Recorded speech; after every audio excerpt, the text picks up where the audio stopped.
هذا جيسون وتيكون قتال مأجور. واحد النهار كتكون عنده عملية اغتيال.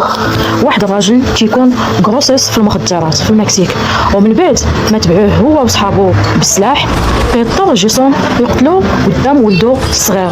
وهاد الشوفات نتاع ولدو الصغير اثروا في جيسون بزاف، الشيء اللي خلاه من بعد المهمة يعتزل ويرجع يعيش في استراليا ويشد ابتكاره. ولكن هيهات اللي دخل لهذا الدومين صعيب يخرج منه. تيكون جيسون بخير عايش في الغابه وشاد الستون تاعو حتى كيلقى بريه فيها مكتوب فيها عنوان وتصويره اعز صديق عنده، وفي نفس الوقت راه هاد صاحبو كان خدام معاه في القتل، حتى هو قاتل مأجور. جيسون تيزعف حيت كره هاد الخدمه وما بقاش باغي يرجع ليها ويبقى تيقتل في ناس ابرياء. وفي نفس الوقت ما يمكنش يتخلى على صاحبه وكيضطر يمشي لهذاك العنوان. كي تيوقف تيلقى طوموبيل بيضاء كتسناه وكيلقى فيها واحد خينا تعرفو بياع وخائن، ولكن تيركب معاه وتيقول ليه جيسون اش واقع، وتيقول ليه صاحبك شد فلوس كثيره من عند الشيخ العماني على قبل واحد المهمه، ولكن ما قدر يدير والو. والباقي القصه راك وصلك في الرساله، ما عندي باقي ما نقول لك. ها انت غتدخل عندهم وغتعرف كل شيء وغتعرف شنو مطلوب منك. يدخل جيسون لواحد الدار بحال القصر وكلها دروبه، وتلقى الحراس تيقلبوه الا يكون هز معاه شي حاجه. وكيستقبلو الشيخ العماني هو وولدو الصغير، وتيقول ليه الشيخ صاحبك خدا من عندنا فلوس كثيره على ود واحد العمليه، ولكن سوقو خاوي، وباش تقدر تخرجو خاصك تقضي معنا واحد المهمه واللي انا عارف ومتاكد انك غتقدر عليها. وتيقول ليه نقدم لك ولدي الصغير، بغيتو يرجع للقبيله ديالنا في الصحراء عمان قبل ما نموت. انا راجل كبير ومريض والطبيب قال لي باقي ليا غير 6 شهور ويوفى الاجل تاعي. جيسون ما كيفهم والو وتيقول لهم ولكن يرجع ولا ما يرجعش انا مالي. تيقول ليه الشيخ خاصك تقتل مجموعه من الجنود البريطانيين وغنعطيك الاسماء تاعهم، ولكن القتل يكون كانه حادث ما بين صداع وما بين غوات. انا فقط بغيت ناخذ بطار ولادي اللي ماتوا. وتيوريه في واحد الخريطه فين ماتوا بالضبط. كاع ماتوا ولادو ب3 مغدورين بالرصاص من طرف جنود بريطانيين، وتيعطيه 3 ديال الاسماء ديالهم. وتيقول ليه انا منفي من بلادي بسبب هذا الشيء، خصني ناخذ حقهم باش القبيله ترجعني للصحراء، وما بغيتش ننتقم منهم. انا خفت على ولدي الا يضيع ليا حتى هو، وهو اللي بقى ليا في هذه الدنيا. خفت الا يضيع مني حتى هو، وانت اللي غدير هذه المهمه وتسجلها ليا فيديو موثق باش ويشوفوا حتى الناس القبيله ويعرفوني باللي خديت طاقه ولادي، وبهكا نرجعوا للصحراء براسنا مرفوع. جيسون ما كيعجبوش الحال وتيقول ليه بغيت نشوف صاحبي بعدا هو الاول، وتيخليوه يدخل عنده. تيعنقو وتيقول ليه سير فحالك ودخل سوق راسك وخليني نواجه القدر نتاعي. انا اللي دخلت لهذا المشكل وما عندي ما ندير، ما تدخلش راسك في المشاكل ديالي. انت قررتي باش تشد ثقارك وتبعد على هذا الدومين، علاش جاي تقلب عليا؟ تيقول ليه جيسون ما يمكنش، حنا ما دوزناش خليك وما غنخليكش تموت في هذه البلاصه وتبقى هنا. تم كيدخلوا في مواجهه مع الحراس باش يهربوا من القصر. كاين من بعد المحاوله تيحصلوا حصله خايبه وما تيكونش على جيسون غير يردخ الاوامر وينفذ. كيخرج داعي من عنده وكيشنق على الراجل اللي وصلوا في الطوموبيل، وتيقول ليه جيسون انت كنتي عارف كل شيء وبالعاني ريضتينا في هذا المشكل، انت غير حيوان وكل. وتيقول ليه الراجل اطلق مني راك غتقتلني، انا غير عبد وكنطبق اللي تقال ليا والا غيقتلوني، وانت عارفني في اي حاجه تنبغي نشد البارتي ديالي باش نعيش وندبر على راسي، انا غير سمسار. كيخرجهم من الطوموبيل وكيشد الطريق. كيسافر جيسون لعند صاحبه الاخر باش يساعدو في المهمه، وتيكون هذا واحد كان معرفق ديما وتيخدم معاه حتى هو كقاتل مأجور. يدخل معاه في كومبا وتيفانتيه وتيقول ليه باقي اصاحبي صحيح ما عندي ما نقول. وتيقول ليه جيسون جيت هنا على قبل واحد المهمه هكاين وتيعاود ليه كل شيء، وباللي خصو يقتل 3 ديال الضباط تحت الاعتراف بفيديو. خص الضحيه تعترف باللي قتلات ولاد الشيخ ب3 بهم، وتيقول ليه صاحبو هادشي راه صعيب وما يمكنش تطيح على هاد الناس، هما من الجيش وغتبغي تأدبهم راه ما غيعترفوش، هما متدربين على هادشي وعندهم دعم خاص وهما من افضل جنود القوات الخاصه، هادشي راه صعيب. ومنيتك جاي بغيتي تدخل الخليه وتقتلهم وتجعل الجريمه كانها حادث عادي، وتيقول لي صاحبي راك غير كتخربق، هادشي راه ما يمكنش وما غنقدروش عليه. وتيقول ليه جيسون يكون اللي بغى يكون، ما غنرجعش حتى ننفذ المهمه، واللي بغى يوقع يوقع، اصلا الدومين ديالنا الداخل ليه مفقود والخارج منه مولود. وتيقول ليه صاحبو وحتى انا معاك ما غنخليكش بوحدك، هذه خدمتنا وما غنتخلاش عليك. وكيتدخل واحد صاحبهم ثالث تيكون جالس معاهم في الطبله، وتيقول ليه وانا اجاني الى عاونتكم في هذا الشيء. تيقول ليه جيسون الشيخ غيعطينا ملايين دولارات صحيحه فاش نكملوا قسمهم انت وياه، انا ما بغيت والو، انا هذا الشيء غنديرو على قبل صاحبي هانتر. وتيبداو بالهدف الاول كتكون سميتو ستيفن، وتيمشيو ليه لعمان فين تيكون مصيف وعايش بحال الامير في واحد الفيلا. تيحتاج جيسون حتى تيكون مشطون مع واحد البنت، وتيبدا في المهمه. تياخذ عينه من جليشه الحمام وتيصاوبوها في مطرقه هي باش غيضربوه في راسو، وتيخص العمليه تم بسرعه حيت واحد من المخابرات شد عليهم تصاور كيدخلوا مع المطار، وفين ما تحركوا كيتبعوهم وكيصورهم من بعيد، لدرجه ان واحد النهار جيسون كيشوفوا في الصحراء تلتقط لهم واحد الصوره، وفاش كيتبعوه ما كيقدروش يشدوه، تيهبط لهم في وسط الفخاخ في الصحراء وكيتبعوه ولكن بدون جدوى ما كيقدروش يوصلوا ليه. هنا تعرفوا باللي راهم معروفين في وسط عمان وبالله القضيه راه غيقبضوهم خصهم يكملوا المهمه دغيا دغيا.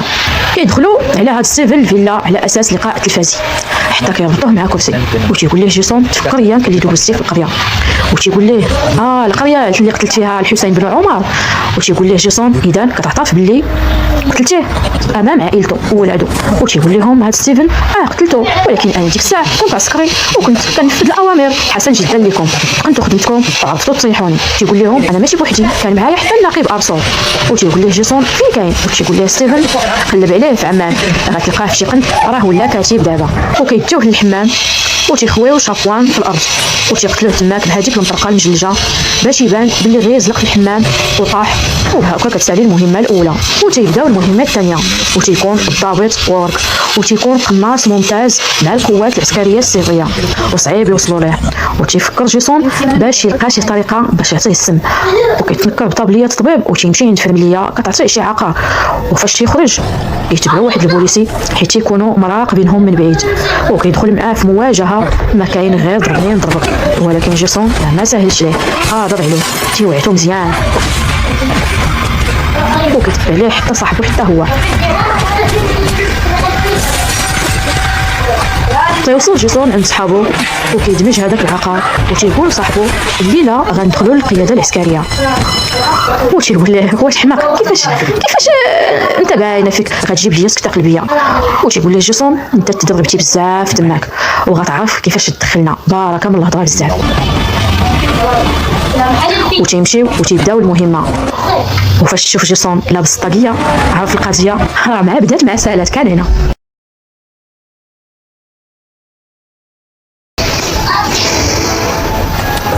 يدخل مع الجنود وتيصاوب ليه قهوه وتيجلس قدام المعني بالامر، وكيخوي هذاك العقار في قهوه الضابط وورك، ولكن كيدق الجرس كاع الجنود تيخرجوا في وسط عاصفه ثلجيه وكيتبعوا جيسون وصاحبه.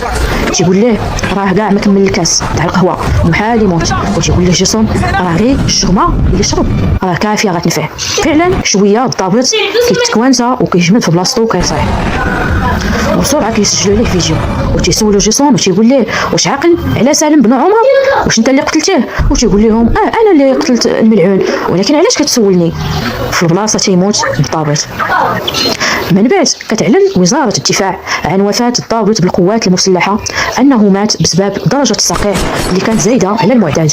هذاك الشرطي فاش كيشوف الخبر في التلفازه تيزعف وتعرف بلي جيسون هو اللي مورا هذا الشيء اللي تيوقع بالضباط.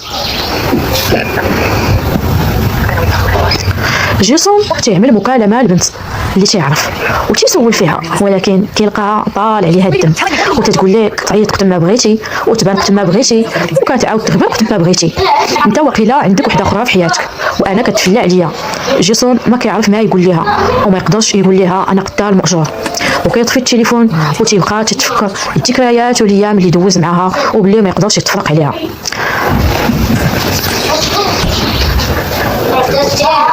تيرجع عند صاحبو الطوموبيل وتيقول ليه بقات لينا مهمه وحده وغنعتزل هذا الشيء، طلع ليا في راسي ما يمكنش ليا نبقى هكا.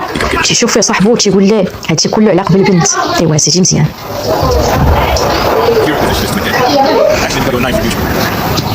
تيوصلوا للهدف الثالث وتيكون الضابط سيمون، وهاد المره تيكون الامر صعيب بزاف حيت ولاو معروفين عند الشرطه، وصاحب جيسون كيتصل بالضابط سيمون على اساس لقاء صحفي وكيعطيه واحد العنوان باش يجي ليه باش يجيروا معاه لقاء صحفي حيت هو تيكون كاتب.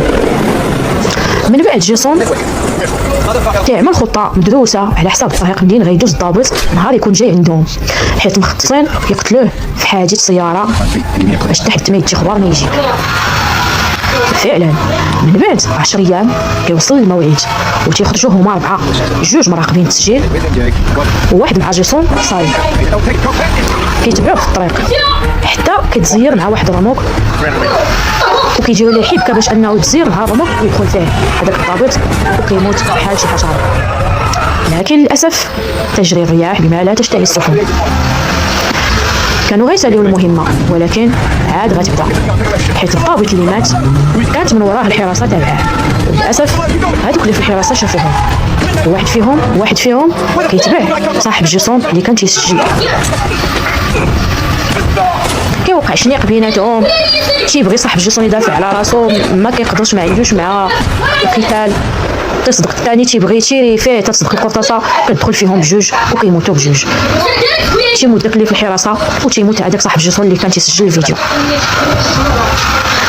كيتجمع جيسون مع صحابو وتيقول لهم كنا غادي نخرجوا من هذا الشيء سالمين غانمين، ولكن بفعل حمق منكم خليتونا نطريطوا. دابا على اي حال سالينا المهمه واخا مات واحد فينا، الحصه نتاعو ديال المال غنشوفوا شي حد من عائلته ونعطيوها ليه، ودابا غنتفرقوا وكل واحد فينا غيمشي بوحدو يبات في اوتيل حتى يصبح الصباح ونشدوا الطياره ونرجعوا لبلادنا. وتصيفطوا الفيديوهات للشيخ باش يشوف العمليه كيفاش دازت وكيفاش مات كل واحد من الضباط. من بعد صاحب جيسون تيمشي لواحد لوطيل ما معروفش باش يبات فيه، ولكن هذاك اللي كيكون خدام في لوطيل كيمشي حيت الصوره ديالو مألوفه وهذاك الشرطي فايت لي موزعها على البياعه باش الا شافوه يبيعوا به ويتصلوا به. فعلا كيتصل الشرطي باش يقول ليه هذاك اللي كنتي عطيتيني تصويرته راه بايت عندنا اليوم، وتيبلغ عليه. ما كيحس حتى كتدخل عليه الشرطه وكيتشد وكيطلبوا منه يوريهم بلاصه جيسون.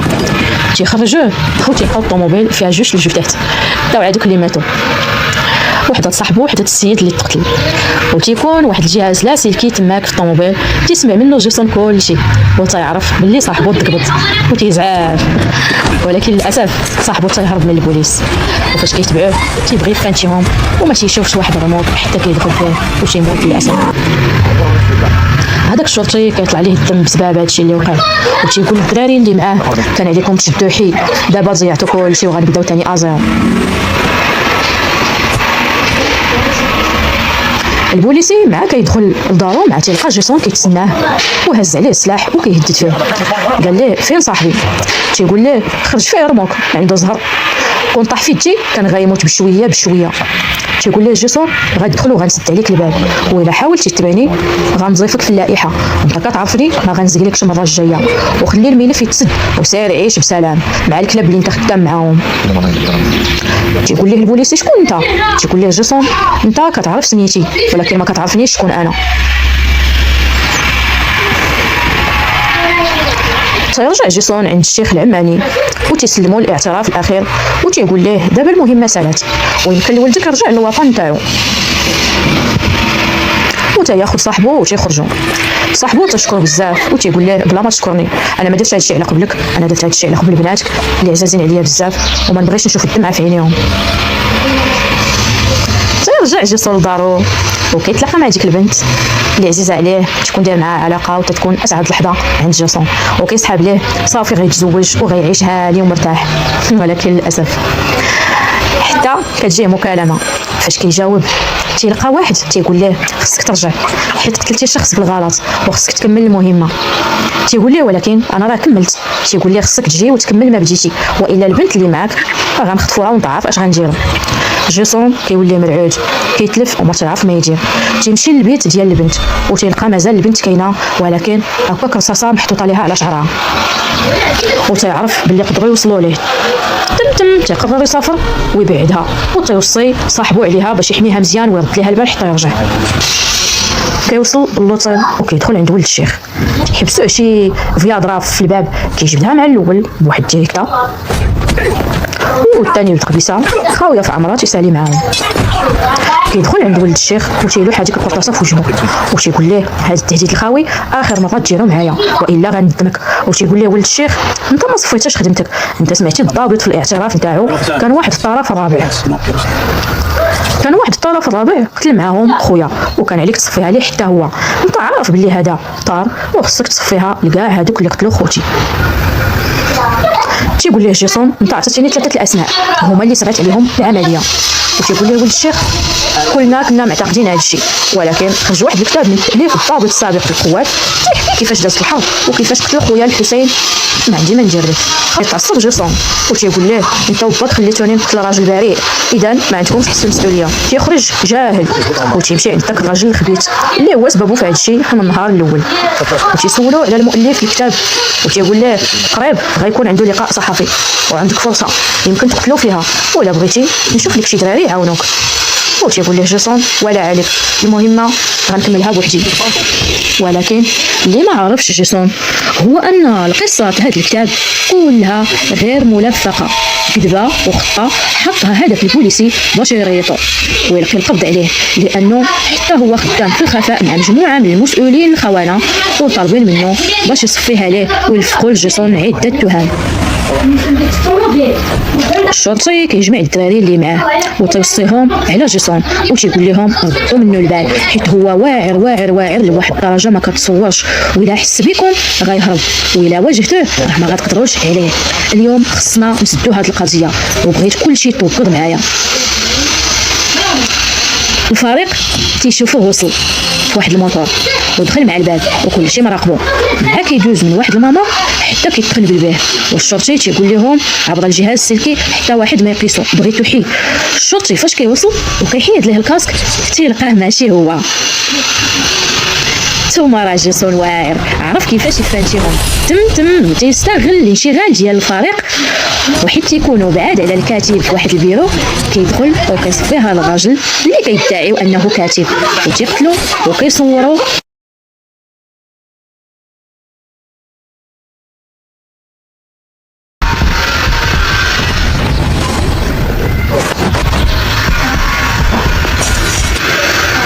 تيزيد جيسون خلفه مع الطريق ولكن الشرطي ما غاديش يسلو وجيسون حتى هو ما كاين غير الشغا والسكرتيح.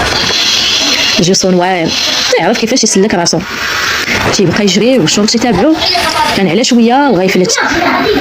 لو كان واحد البنت ما شافتوش وغوتات وكيسمعها الشرطي وتيعرفوا فين كاين تيوقف عليه وتيقول ليه تتحرك انت ريفيك. كيعملوا ليه المينوط وكيغطيو ليه وجهه وتيركبوه في سياره مجهوله. الشرطي فاش تيرجع عند هذاك اللي كيدعي انه كاتب تيلقاه ما وقع ليه والو وكيستغرب بزاف كيفاش جيسون ما قتلوش وتيرجع عنده وغيعرف منه كلشي. تيسولو تيقول ليه علاش ما قتلتيش الكاتب شكون انت ومع من خدام؟ انا دابا عندي فردي وانت مكتب في كرسي اذا غتقول لي على كلشي والا غتموت. لا جيسون كيسحب لك سالينا سوا بقيت سوا مت الحساب ما غيساليش وغيجيو قتله من بعدي وحسان مني. انا كان كيسحب لي نتا شرطي شريف ولكن على ما تيبان ليا العكس تماما. الا قتلتيني العصابه نتاعك غتموت واحد بواحد ولكن الا سلمتي التسجيل اللي عندي لصحابو الملف غيتسد بيناتنا وكلشي غيعيش بسلام. وتنوعدك الا طلقتيني غنمشي ونسلم التسجيل بنفسي وغنساليو هذا الشيء ومن بعد غنجلسو راس في راس ونعاود لك على كاع الناس اللي كانوا ورا هذا الشيء. الشرطي كيزعف وتيقول ليه غناخذ التسجيل وغندير خدمتي وتيحبس جيسون حتى كيطيح وتيخرج. مع الخرجه تيلقى الرئيس نتاعو هز عليه السلاح وكيطلب منه يجلس حدا جيسون وتيكتفو حتى هو وتيقول ليه انت وياه مكلخين وكتفكروا غير في القتال والدبزه وما عارفينش المصلحه الخفيه اللي عليها ناس خدامين. الصحراء تعمان كلها نفط وكلها ثروات وما نبغيوش شي صراع يوقع، وانتم بسهوله بغيتوا تفضحوا كل شيء. علاش؟ على قبل 3 رجال ما ساويين والو. حنا مسؤوليتنا نحيدوا الناس بحالكم اللي خدامين في السر. هادوك 3 ماتوا وهما كيدافعوا على بلادهم، وحتى انت كشرطي خدام على بلادك غتموت. جيسون تيشوف الشرطي وتيقول ليه مكلخ حتى انت تحطي في الشبكه ديالهم. قبل ما كيتيري فيهم جيسون معلم تينوض وهو مكتب في الكرسي كيتعارك معاهم بجوج، كيضرب هذاك وهذاك. الشرطي مقتل الرئيس بالسلاح وتيبغي يقتل حتى جيسون، ولكن جيسون واعر تيستسجل وكينقز من الشرجم وكيفلت. من بعد تيشد هاد الجريه يزيد في حالته. واو بالكشيفه تيكتب ليه عمر جديد وتيهرب. تيبغي جيسون يسلم التسجيل لشيخ عمان، ولكن تلقى الشرطي سباق وعطى التصاور للشيخ وتيقول ليه هادو تصاور مزيفه وانت خاصك تحيد، وتيخشي جنويه ليه في عنقو. ومسكين هذاك الشيخ تيموت وهو على فراش المرض. تيبالي بولدو ولكن تيقول ليه الولد انا ما عندي داخل في هذا الشيء، والوالد عمل هذا الشيء كله غير باش نرجعوا للصحراء بشرف، ولكن انا ما عندي ما ندير بهذيك الصحراء المشؤومه، انا باغي نعيش الحياه ونبعد من هنا. من بعد تيخرج الشرطي ومعاه هذيك الشنطه الدولار ولكن جيسون كيتبعوه هو وصاحبه حتى كيوصلوا للصحراء وتياخذوها من عنده وتيقول له الشرطي الحساب غيساليك وغنجبدك فين ما مشيتي وفين ما كنتي وغادي ننتقم منك مزيان. تيقول له جيسون وانا غنتسناك وغنستقبلك في اي وقت حبيتي، وحتى الا بغيتي البيت الطياره الا ما عندكش انا نخلصوا لك. جيسون واعر. جيسون تيرجع للبنت سالم غانم وتيكون فرحان بالحياه الجديده اللي كتبت ليه من بعد فكره وينه وقعت ليه. الفيلم ناضي وباكا تيسالي الفيلم. كنتمنى التلخيص يعجبكم، ما تنساوش التعليق ديالكم حيت كيهمني بزاف، وشكرا اصدقائي الى اللقاء.